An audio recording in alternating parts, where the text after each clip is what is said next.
Councillor Hill. Thank you, Speaker. Speaker, homelessness is rising in New South Wales and Australia. Across the country, over 122,000 people are without stable housing, including more than 35,000 people in New South Wales alone. These figures have risen alarmingly in recent years. The 2024 statewide street count records 2,037 people sleeping rough in New South Wales. This is a staggering 26% rise from the previous year. This is a crisis that reaches all electorates, and in my own electorate of Castle Hill. There are many local and national organisations that work tirelessly to remedy this situation. One such group is the Hills Transitional Housing Project, which focuses on transitional housing to vulnerable women, started by locals in my electorate 7 years ago. Dennis Van Summeren and his team were appalled at the rising rate of women and children experiencing homeless. They began the project to provide temporary housing for a chance for these women to get back on their feet. One of the rising demographics of people who are homeless or are at risk of homeless is women, particularly older women. According to Homelessness among older people aged 55 in New South Wales, Report 61 from this Parliament, Standing Committee on Social Issues, it states, according to the evidence, older women are fastest growing group experiencing homelessness in New South Wales. Nationally, the number of women experiencing homelessness increased by 31% between 2011 and 2016. There are many reasons that older women may become homeless or experiencing homelessness. With the rising cost of living pressures, many of these women facing homelessness spent long periods of time without regular employment whilst raising their children, and as a result they have much less superannuation to draw on. They are also usually lower in paid jobs, and now they are facing ill health, redundancy or retirement, and they can no longer find the money to afford to pay the escalating rents in the private rental market. The majority of older women experiencing homelessness following separation, widowhood or domestic violence. Each night in Australia, more than 56,000 women across the country are homeless, and more than 75% of the homelessness is attributed to domestic violence.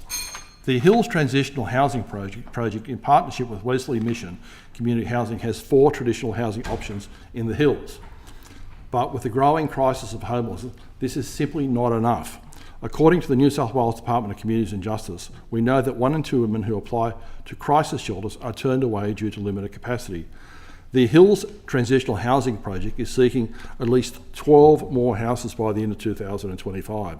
They know how important these transitional houses have been to women in the Hills. One of the tenants of the houses said, and I quote, "The program literally saved my life and has given us an opportunity to get back on our feet," end quote. Currently, there are 4 women and 10 children in transitional housing provided by the program. Dennis Van Summeren and his team would like to continue to work and provide more temporary and traditional housing accommodation for these women experiencing homelessness. The project has been offered 4 more houses to be used as transitional housing. However, this cannot be accomplished without necessary funding to support the use of these houses for the housing project. I know the Minister for Housing has written to the federal member for Browra and the state member for Kellyville, stating that, and I quote, "Homes New South Wales does not have any social housing options available in the Hills District and surrounding areas."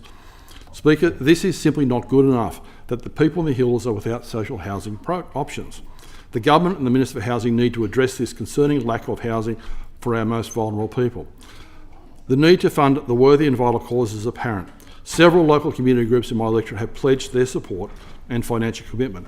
However, the level of support is simply not enough to achieve this ambitious goals of the Hills Transitional Housing Project. To meet the growing demand for safe and stable housing and to provide the comprehensive services needed to help vulnerable women rebuild their lives, the project requires substantial backing from government. This support is essential not only to ensure the necessary accommodation, but also to ensure that the ongoing sustainability of the program. With government involved, the project can expand its capacity, enhance its resources, and provide the critical services these women need to regain independence and stability. Without this partnership, the project risks being able to meet its objectives and to make the lasting differences in the lives of those aims and the people that it serves. I call upon the government to fund additional housing for the vulnerable women, particularly within the Hills. Thank you, Speaker.